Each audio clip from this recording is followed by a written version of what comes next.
खबर राजनीतिक जगत से जुड़ी, जहां पर बीजेपी के राष्ट्रीय अध्यक्ष और केंद्रीय मंत्री जेपी नड्डा आज तिरंगा यात्रा कार्यक्रम में हिस्सा लेंगे। और जेपी नड्डा राजकोट के दौरे पर हैं। केंद्र सरकार के हर घर तिरंगा अभियान के तहत देखिए उन्होंने तिरंगा यात्रा कार्यक्रम में शिरकत की और देश भर में इस कार्यक्रम का आयोजन किया जा रहा है भारतीय जनता पार्टी की ओर से। सरकार ने स्वतंत्रता दिवस के अवसर पर लोगों से अपील की है कि वो अपने घरों पर तिरंगा लगाकर अपनी सेल्फी हरघरतिरंगा.com पर अपलोड करें।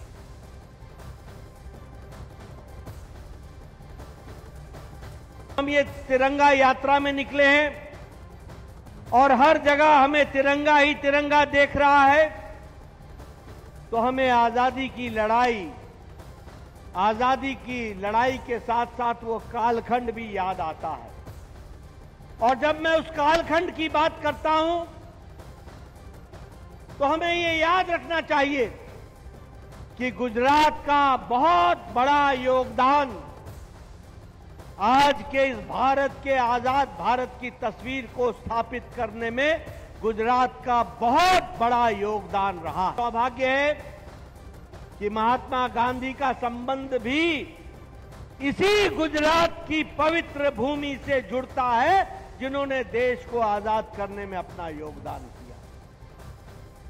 आज के दिन हम सरदार पटेल को नहीं भूल सकते, सरदार वल्लभ भाई पटेल को नहीं भूल सकते। मित्रों, ये कहना आसान है, लेकिन याद करो, यह देश जब आजाद हो रहा था तो 562 रियासतों में बटा हुआ राष्ट्र था, बटा हुआ देश था। कितने? 562 रियासत, 562 रियासत। और 562 रियासतों को जोड़ना कोई आसान काम नहीं था, लेकिन इसी गुजरात की मिट्टी से पैदा हुए भारत के लौह पुरुष सरदार वल्लभ भाई पटेल ने आजादी के 2 साल के अंदर 562 रियासतों को एक साथ जोड़ करके मेरा भारत महान ये बना करके दिखाया।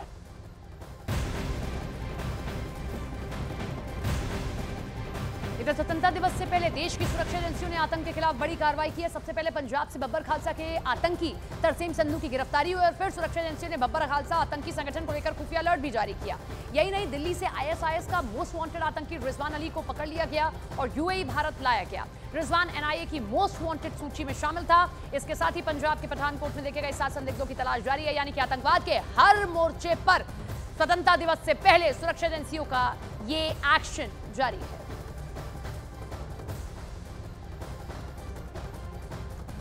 बड़ी खबर यह कि बब्बर खालसा के आतंकी तरसेम संधू को दुबई से डिपोर्ट करके भारत लाया गया। बब्बर खालसा के आतंकी तरसेम संधू पर कई बड़े संगीन आरोप लगे हैं। एनआईए को तरसेम संधू की तलाश थी और इस पर रेड कॉर्नर नोटिस जारी किया गया था, जिसे यूएई से डिपोर्ट करके भारत लाया गया था। तरसेम संधू मोहाली आरपीजी अटैक का मास्टरमाइंड था और खालिस्तानी आतंकी लखवीर लांडा का भाई भी है। आतंकी संगठन बब्बर खालसा से जुड़ा एक खुफिया अलर्ट सामने आया। खबर है कि बब्बर खालसा के आतंकी सीमा पार से भारत में बड़ी साजिश रच रहे हैं और वो भारत के हिंदू नेताओं को निशाना बना सकते हैं। न्यूज़ 18 इंडिया के पास खुफिया एजेंसियों का एक महत्वपूर्ण इनपुट मौजूद है, जिसमें बब्बर खालसा की आतंकी साजिश बेनकाब हुई है। इस इनपुट के मुताबिक पाकिस्तान की आईएसआईएस बब्बर खालसा के जरिए पंजाब और दिल्ली में बीजेपी नेताओं और हिंदू नेताओं को टारगेट करने की साजिश रच रहा है।